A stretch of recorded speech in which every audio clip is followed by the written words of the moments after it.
कोई पिटाई कर नहीं सकता है। पहले पिटाई क्यों होती थी हमारे घरों में और अब क्यों नहीं होती है?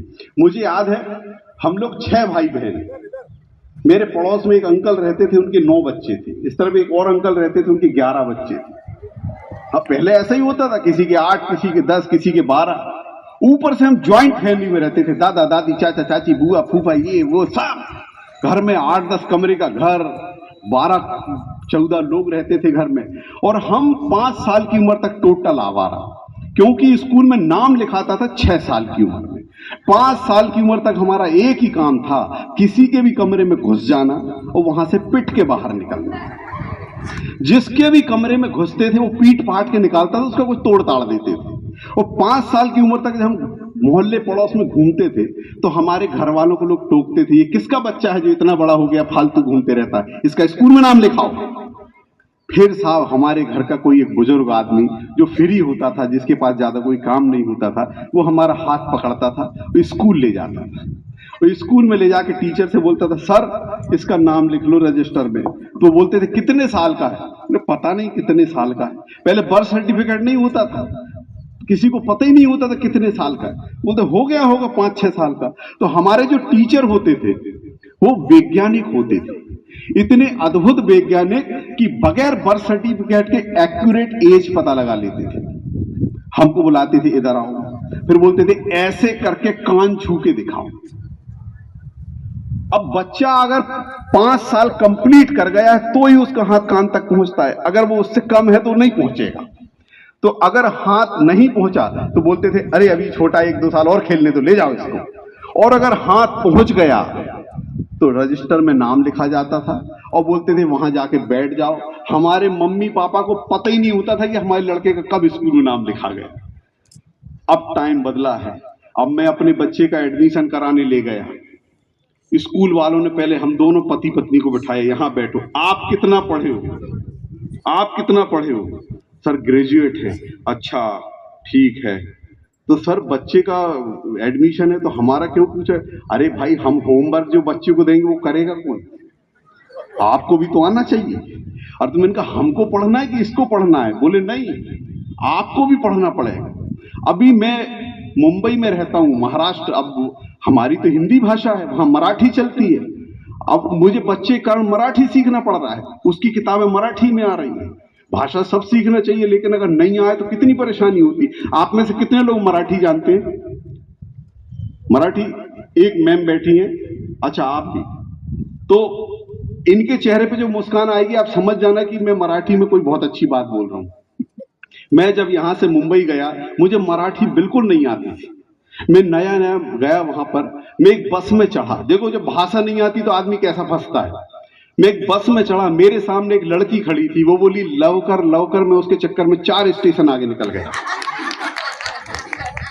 अब मराठी में लवकर का मतलब होता है जल्दी करो, और मैं कुछ और समझ रहा हूं। तो भाषा आना बहुत जरूरी है, नहीं आती तो आदमी फंस जाता है। इसलिए भाषा सीखो, हर भाषा आना चाहिए।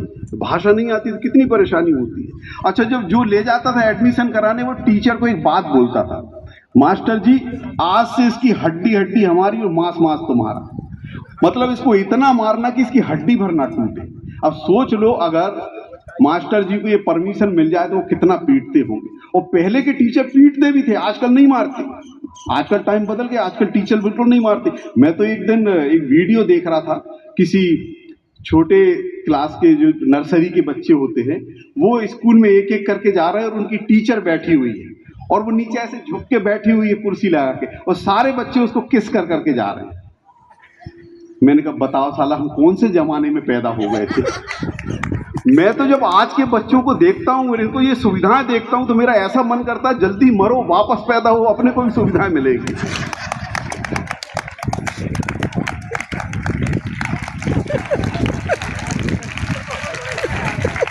कैसी कैसी सुविधाएं मिल रही हैं, इतनी इतनी अच्छी अच्छी टीचर, इतने अच्छे अच्छे सर जो आपको कभी भी जरा भी आपको तकलीफ नहीं देते। हमारे टाइम तो क्या क्या मास्टर थे और क्या क्या स्कूल। आज मैं स्कूल भी देखता हूँ, वो समय भी एक अलग तरह का समय था। आजकल के तो स्कूल भी इतने हाईटेक हो गए, देखो कंप्यूटर लगे हुए, एसी लगा हुआ है, ऐसी ऐसी चीजें हैं।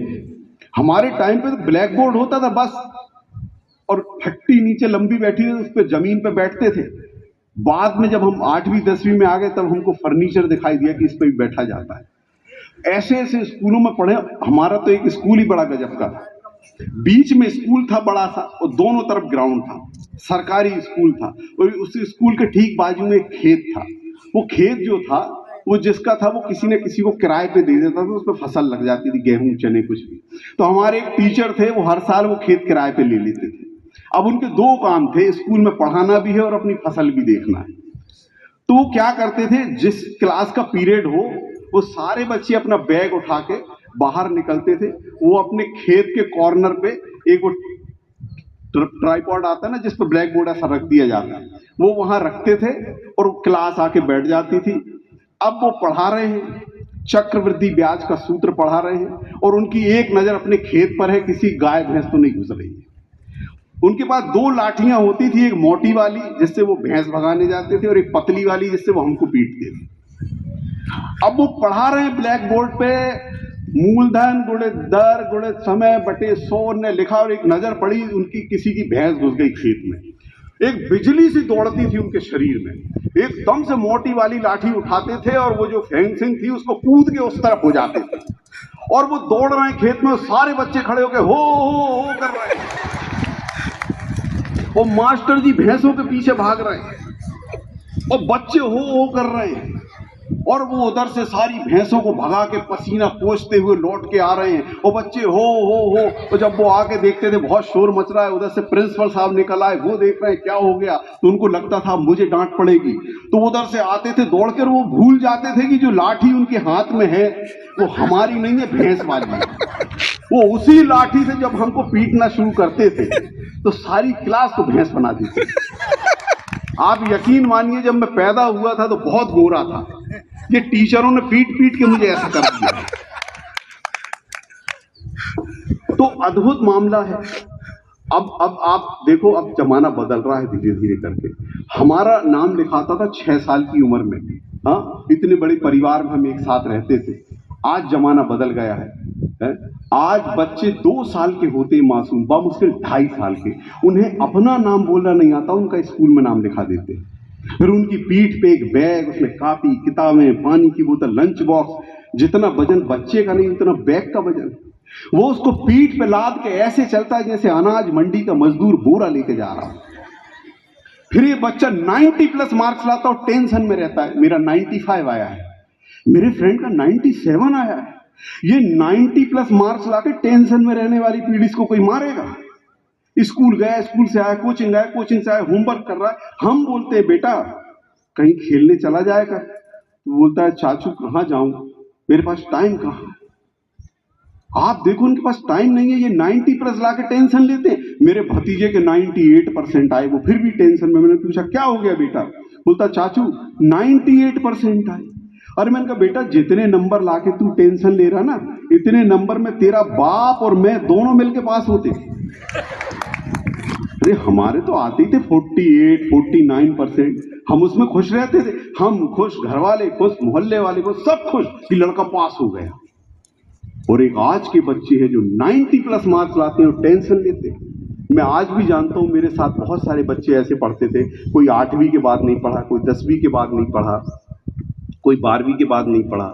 सबकी अपनी अपनी, किसी की दुकान है, किसी की खेती है, किसी का छोटा मोटा व्यवसाय है, सब अपने परिवार के साथ सुखी रहे। और मैं आज के बच्चों को देखता हूँ 90+ मार्क्स लाके टेंशन लेते हैं। मैं कई बार न्यूज में देखता हूँ छोटे छोटे बच्चे, बड़े बच्चे, दूसरे शहरों में रहकर कोचिंग करने वाले बच्चे, कम नंबर आए, एग्जाम क्लियर नहीं हुआ, सुसाइड अटेम्प्ट करते हैं। मैं बच्चों से एक बात कहना चाहता हूं, आप अपना 100% दो, लेकिन जब रिजल्ट आता है तो उसे एक्सेप्ट करो, क्योंकि कागज की डिग्रियों पे लिखे हुए परसेंटेज किसी का भाग्य तय नहीं करते। आप अपने भाग्य के बनाने वाले आप खुद हैं। आप जिंदगी में जो चाहेंगे बन जाएंगे। और वैसे भी मैंने देखा है, जब जब किसी के हाथ में पढ़ाई की लकीर छोटी होती है ना, ऊपर वाला उसे एक अलग टैलेंट देकर भेजता है। और ये हमको देखना है, बस हमको ये देखना है कि हमारे अंदर टैलेंट क्या है। हमारे देश में ऐसे बहुत सारे एग्जाम्पल हैं, उसमें से एक सचिन तेंदुलकर साहब हैं, जिनके पास कोई बड़ी डिग्री नहीं है। उन्होंने साधारण सा 10वीं 12वीं तक पढ़ाई की है, लेकिन उन्होंने एक ऐसा कीर्तिमान बनाया है कि पूरी दुनिया उन्हें सलाम करती है और उनके नाम का लेसन स्कूल के कोर्स में है, जिसे बच्चे पढ़ते हैं। इससे बढ़ के दूसरा एग्जाम्पल नहीं हो सकता है। तो बस बच्चों, मैं आपसे एक निवेदन करना चाहूंगा, आपकी हर साल परीक्षाएं होंगी, हर साल रिजल्ट आएगा।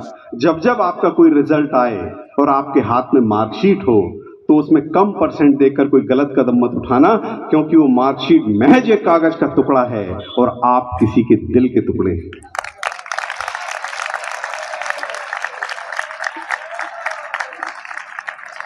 बहुत अच्छा आप सुन रहे हैं। ये बात कहते कहते कभी कभी मैं भी भावुक हो जाता हूं। पढ़ाई को कभी भी ये सोच के मत करना कि हमको नौकरी करनी है। पढ़ाई आपको नौकरी करने के लिए नहीं करनी है, पढ़ाई आपको जीवन को सरल बनाने के लिए करना है। क्योंकि ये पढ़ाई, आप जो भी काम करोगे जीवन में, ये बहुत नहीं है कि मैंने पढ़ लिया अब मेरी नौकरी नहीं लगी, मेरी पढ़ाई तो बेकार चली गई। ऐसा नहीं है। मैंने भी एमए तक पढ़ाई की है, मैं कौन सी नौकरी कर रहा हूं, लेकिन मैंने जो पढ़ा है वो आज मेरे काम आता है। जब मैं मंच पर खड़ा होता हूं, बड़े बड़े बुद्धिजीवी बैठे होते हैं, यहाँ हमारे बीके पटेल साहब बैठे हुए हैं, कई जगह कवि सम्मेलनों में हम लोग साथ में होते हैं, और कवि सम्मेलन के मंचों पे बड़े बुद्धिमान व्यक्ति बैठे होते हैं, जिन्हें लिटरेचर पता है, हमारे देश की संस्कृति पता है, हमारे देश के धर्म पता है। उनके बीच में जब आप खड़े होते हो, तो आपका ये ज्ञान जो आप पढ़ रहे हैं, ये आपको अपना सर उठाकर खड़े होने लायक बनाता है। और जब आप पढ़ो तो ये सोच के पढ़ो कि याद होना चाहिए, और ये याद करने का एक बहुत अच्छा तरीका है। पहले हमारे यहाँ एक वाचन परंपरा चलती थी। जब आप